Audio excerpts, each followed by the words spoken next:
Welcome to guys. आज देखते हैं हम क्लास 12th का सबसे इम्पोर्टेंट चैप्टर जिसका नाम है रासायनिक बलगत। रासायनिक बलगत, ये रासायनिक बलगत होता क्या चीज है?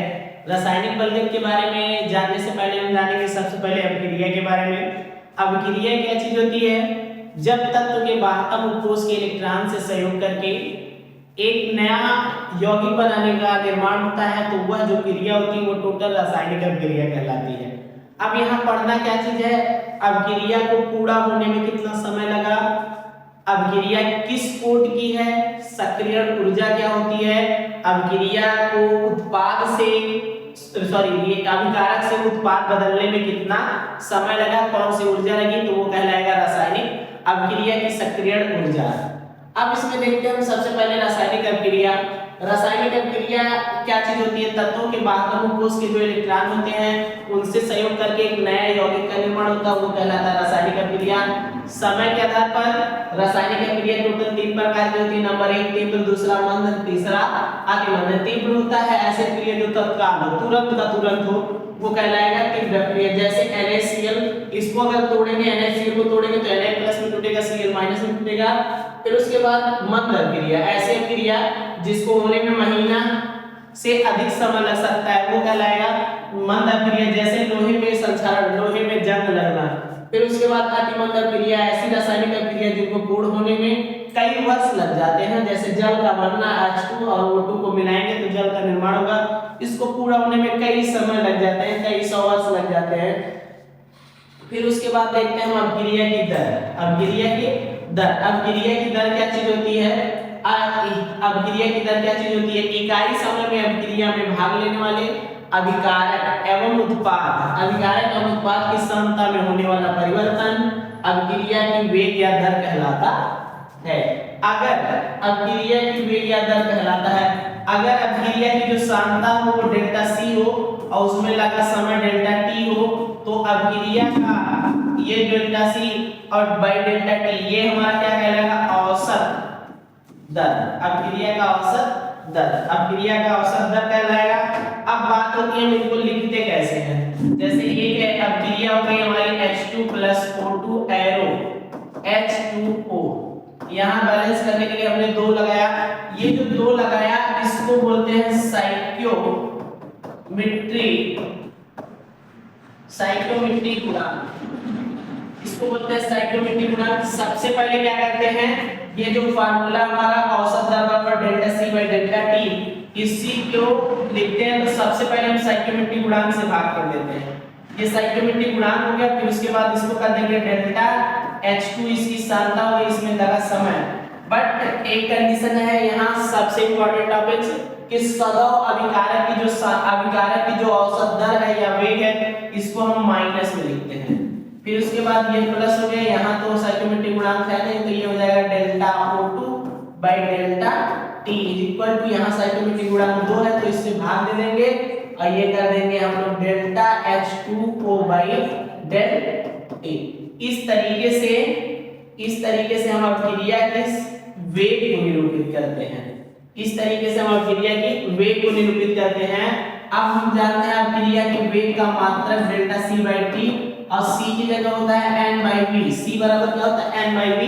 N जो चीज है ये क्या है हमारा? मोल, और ये लीटर इनवर्स हो गया। फिर उसके बाद समय सेकंड हो गया। तो टोटल देखेंगे तो इसका क्या मात्रक निकलेगा? मोल, लीटर इनवर्स, सेकंड इनवर्स। मोल, लीटर इनवर्स और सेकंड इनवर्स। फिर उसके बाद ये देखेंगे तात्क्षणिक दर। तात्क्षणिक दर क्या चीज होता है? जैसे हम लोग यहाँ पढ़े इकाई समय में किसी अभिकारक या उत्पाद की सांद्रता में होने वाला परिवर्तन अभिक्रिया का वेग कहलाता है। अगर यही अभिक्रिया में भाग लेने वाले अभिकारक की सांद्रता का मान अति सूक्ष्म है, एकदम नामुमकिन के बराबर हो, थोड़ा सा है, तो वो कहलाएगा क्या? हमारा तात्क्षणिक दर। अर्थात तात्क्षणिक दर बराबर होता है dx/dt। फिर उसके बाद हम पढ़ते हैं ये जो चीज है, यहाँ इंपॉर्टेंट टॉपिक्स हमारा कि यहाँ दिया गया है reactant use the negative side, अर्थात क्या अभिकारक की सांद्रता या अभिकारक का वेग सदैव माइनस में लिखा जाता है। फिर उसके बाद यूज ए पॉजिटिव साइन अर्थात उत्पाद की सांता शब्द किस में लिखी जाती है? नकारात्मक सॉरी धनात्मक में लिखी जाती है। फिर सक्रियण ऊर्जा अभिक्रिया में भाग लेने वाले अभिकारक, अभिक्रिया में भाग लेने वाले अभिकारक, जैसे कि मान लीजिए हम ले लेते हैं H2 plus O2 arrow H2O, ये हमारा पूरा टोटल क्या हो गया? रिएक्टेंट हो गया, ये हो गया हमारा प्रोडक्ट। अब ये रिएक्टेंट जब प्रोडक्ट, रिएक्टेंट जो चीज है प्रोडक्ट बनने में जितनी ऊर्जा ली वह जो ऊर्जा होगी वो ऊर्जा कहलाएगी हमारी सक्रियण ऊर्जा, यानी कि अभिकारक को उत्पाद में बदलने के लिए जो ऊर्जा लगती है उस ऊर्जा को सक्रियण ऊर्जा कहते हैं, सक्रियण ऊर्जा कहते हैं। फिर उसके बाद वेग स्थिरांक अभिक्रिया का तात्क्षणिक दर, अभिक्रिया में भाग लेने वाले अभिकारक की सांद्रता की घात के अनुपाती होता है। तो अभिक्रिया का तात्क्षणिक दर अर्थात क्या होता है हमारा dx/dt, ये अनुपाती होता है किसके? अनुपाती होता है अभिकारक के सांद्रता की घात। तो इसकी घात 1 ले लेते हैं, तो ये हो गया वेग स्थिरांक, यानी कि यहां से हम आउट करेंगे dx/dt, अनुपाती चिन्ह हटाएंगे तो एक कांस्टेंट वैल्यू जोड़ेंगे जो होगा k a - x।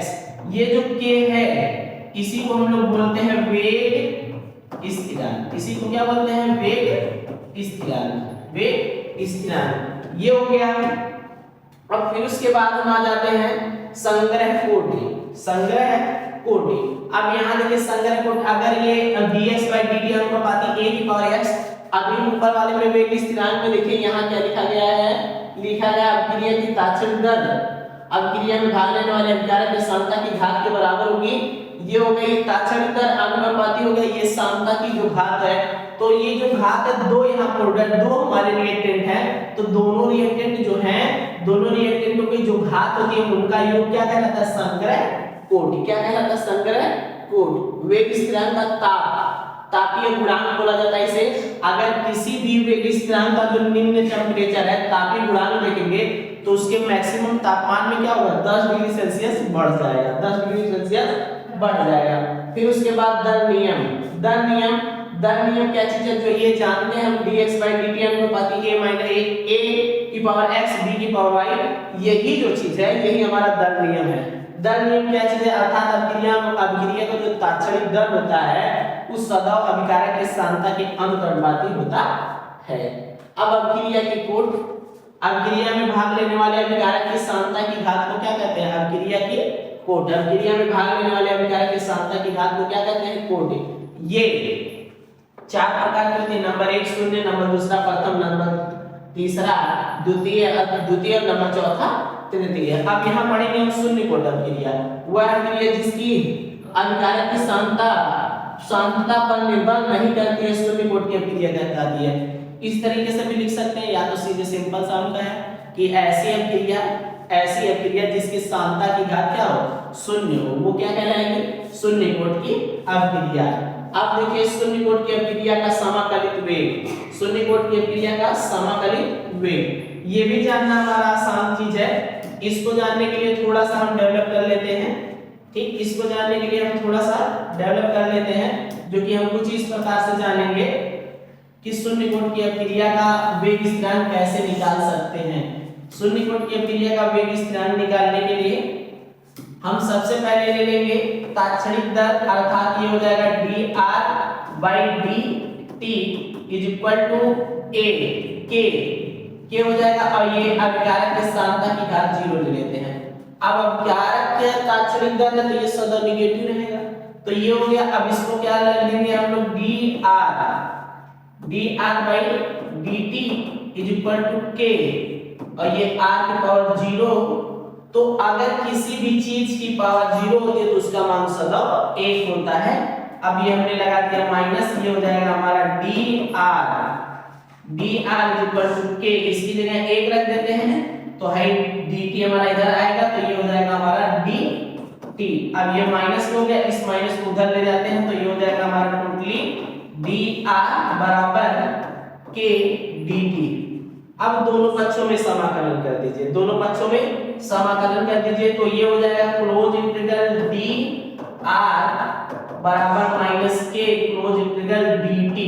अब जब समाकलन करते हैं तो एक कांस्टेंट वैल्यू जोड़ते हैं, तो इसका अगर करेंगे यहां हो जाता है दोनों पक्षों में समाकलन, दोनों पक्षों में समाकलन। अब दोनों पक्षों में समाकलन होने के बाद ये हो जाएगा हमारा केवल r और ये हो जाएगा माइनस के टी और प्लस कांस्टेंट वैल्यू c। ये हो गया, इसको बना लेते हैं हम equation number first. Equation number first हो गया। अब इक्वेशन नंबर फर्स्ट होने के बाद अब जिस समय क्रिया शुरू होगी, जिस समय क्रिया शुरू होगी, जिस समय क्रिया क्या होगी शुरू, और शुरू होगी तो समय उसका टेम्परेचर जो है समय वो 0 होगा और उसकी सांद्रता की भी 0 होगी, अर्थात r डाउन नॉट h। अब इसी का मान समीकरण 1 में रख दीजिए, तो ये रखेंगे r की जगह हम रख देंगे r डाउन नॉट k गुणे t की जगह 0 प्लस c, अर्थात आएगा c r के पावर डाउन नॉट। इसको बना देते हैं हम समीकरण नंबर 2। अब समीकरण नंबर 2 का मान, समीकरण 2 का मान समीकरण 1 में रखने पर, समीकरण 1 में रखने पर जब समीकरण 1 में रखेंगे तो ये हमको पूरी बैलेंसिंग मिलेगी, r माइनस के T plus r down not. ये हो जाएगा c की जगह हम क्या रख दिए r नॉट को। अब इसको इधर लाते हैं, इसको उधर ले जाते हैं, तो ये हो जाएगा के टी बराबर r down not minus r के। अब ये हो जाएगा यहाँ के इक्वल टू करेंगे तो ये हो जाएगा r down not minus r बटे टी के। तो ये तो हो गया, ये क्या हो गया प्रथम कोट की क्रिया का समाकलित वेग, सॉरी शून्य कोट क्रिया का, शून्य कोट क्रिया का समाकलित वेग। अब इसका अर्धकाल आयु भी देखना रहता है हमको, इसका क्या देखना अर्धकाल आयु। अर्धकाल आयु क्या होता है इसका, यानी कि जो सांद्रता में लगी समय वो आधा हो और उसका सांद्रता भी आधा हो, अर्थात हम यहाँ कर सकते हैं k इक्वल टू r की जगह हम कर देंगे r नॉट बाई 2 और समय में हो जाएगा क्या हमारा आधा। पीरियड गुणा कराते हैं तो ये हो जाएगा t1 by 2 equal to r naught by 2 k। ये हो गई अभिक्रिया की अर्धकाल आयु, शून्य कोट अभिक्रिया की अर्धकाल आयु ये हो गई। अब फिर उसके बाद ये हो गया अभिक्रिया का समाकलित वेग, ये हो गया अभिक्रिया का समाकलित वेग, ये हो गया हमारे अभिक्रिया का समाकलित वेग। ये सबसे ये वेरी वेरी आईएमपी है, ये भी आपका आईएमपी है। क्वेश्चन जरूर से जरूर बोर्ड एग्जाम में ये बनाएगा, तो बनाएगा यहाँ से सूत्र से, चाहे तो यहाँ से सूत्र से, ये भी कह सकता है इन दोनों का क्या करिए निगमन करिए। ये हो गया आपका शून्य कोट का। अब फिर उसके बाद ये जब शून्य कोट का हो गया, फिर उसके बाद देखिए यहाँ हो गई ये हमारी प्रथमा कोट। क्या हो गई प्रथमा कोट। प्रथमा कोट क्या चीज होता है, देखिए वेग नियम से आप जानते हैं तत्सदित दर अभिकारक के सांद्रता के क्या होते हैं घात के अनुपाती होगा, तो ये k आ जाएगा, ये dx by a minus x। इसको भी देखिए रिपीट टेलीकास्ट में चल लेते हैं, अर्थात इस कुछ इस तरीके से जान लेते हैं लिख के।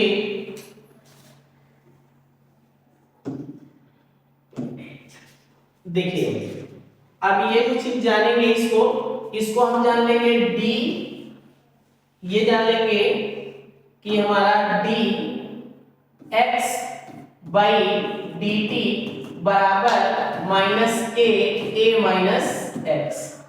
अब इसको यहां ले जाते हैं ax को इधर लाते हैं तो ये हो जाएगा dx by a minus x equal to minus k dt। अब इसके बाद जो हो गया, अब यहां करेंगे समाकलन। समाकलन करते हैं तो ये हो जाएगा close integral dx by a minus x is equal to minus a close integral dt। एक कांस्टेंट वैल्यू जोड़ते हैं, ये जानते हैं हम लोग। अब ये क्या हो जाएगा, जब समाकलन करेंगे तो ये हो जाएगा i n a minus x is equal to minus kt plus c, kt plus c। ये जो हो गया, इसको बना लेते हैं इक्वेशन नंबर फर्स्ट। अब जब अभिक्रिया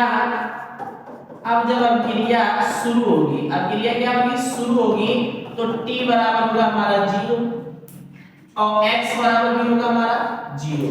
अब इसी का मान समीकरण 1 में रखते हैं तो ये क्या हो जाएगा, i n a हो जाएगा is equal to minus a गुणे 0 प्लस c। ये हो गया। अब यहां से हमारा निकलेगा क्या, यहां से निकलेगा क्या, यहां से निकलेगा हमारा i n a is equal to c। i n ये c बचा है 0 हो गया, ये x भी 0 हो गया, यानी कि c is equal to i n के। ये हो जाएगा हमारा equation number second, equation number second. अब इसी c का मान समीकरण नंबर 1 में रख दीजिए तो ये हो जाएगा हमारा i n a minus x is equal to minus kt plus c की जगह हम रख देंगे i n a। अब kt को इधर लाते हैं, उसको उधर ले चलते हैं तो ये kt हो गया, kt is equal to i n a minus i n a minus x। अब ये हो जाएगा kt is equal to i n a by a minus x। Because क्यों, क्योंकि हम जानते हैं i n m minus i n m n is equal to होता है i n m by n। ये हमारा फार्मूला होता है। अब यहां से k t को ले जाएंगे तो ये क्या हो जाएगा, भाग में चला जाएगा, i n a minus a x हो गया। अब i n की जो वैल्यू निकाली जाती है, ये निकाली जाती है 2.303 log 10। इसी का मान इसमें रख दीजिए तो k इक्वल हो जाएगा 2.303 by t log 10 a by a minus x। ये क्या हो गया, हमारा प्रथम कोटि की अभिक्रिया का समाकलित वेग, प्रथम कोटि की अभिक्रिया का समाकलित वेग। अब हमको देखना क्या चीज है, इसका अर्धकाल। अब हमको देखना है इसका अर्धकाल। अर्धकाल इसका देखिए कैसे होता है, अर्धकाल का मतलब k तो होगा हमारा, लेकिन हमारा ये होगा 2.303। अब भाई t जो होगा ये क्या होगा, हमारा आधा हो जाएगा, t हमारा क्या हो जाएगा, आधा। अब जब t आधा हो गया तो ये भी हो जाएगा log a by 2, a by 2 by a के। तो भाई a से a कैंसिल, अर्थात आ गया k equal to 2.303 t1 by 2 log 2। इसकी वैल्यू करते हैं, k इक्वल टू निकलता है 0.693 by t1 by 2। ये क्या हो गया हमारा, ये हो गई अर्धकाल आयु, अर्धकाल आयु खत्म।